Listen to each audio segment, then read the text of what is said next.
นิทานเรื่องท้าวไทเกอร์กับท้าวออกัสมักเขียนหนังสือในบ้านน้อยแห่งหนึ่งที่มีภูล้อมลายสวยงามมีเด็กน้อยผู้ชาย2 คนเป็นหมู่กันคนหนึ่งสื่อท้าวไทเกอร์คนหล่อและคนหนึ่งสื่อท้าวออกัสคนหล่อทั้งสองมักไปโรงเรียนนำกันทุกเช้าด้วยความดีใจและบ่เคยขาดโรงเรียนด้วยใบหน้ายิ้มแย้มแจ่มใส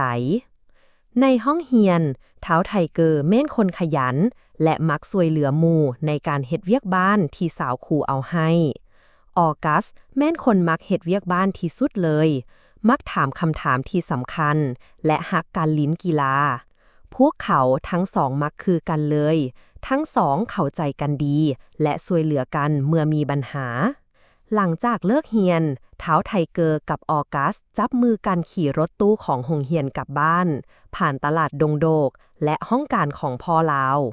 พอมาถึงบ้านท้าวไทเกอร์กับออกัสเข้ามาเฮ็ดเวียกบ้านนำกันพวกเขาได้ลมกันว่าพวกเฮาเฮ็ดเวียกบ้านให้สำเร็จก่อนแล้วจึงไปลิ้นนำกันไทเกอร์ยิ้มและตอบว่าได้เลยแม่และพ่อจึงบ่เว้าให้พวกเฮาเนาะพวกเขาช่วยกันตอบคำถามอ่านบทเรียนและแต้มรูปที่สวยงามท้าวไทเกอร์ช่วยออกคำอธิบายและออกัสช่วยคิดในมุมที่แตกต่างบ่ใช้เวลานานเวียกบ้านก็เสร็จสำเร็จ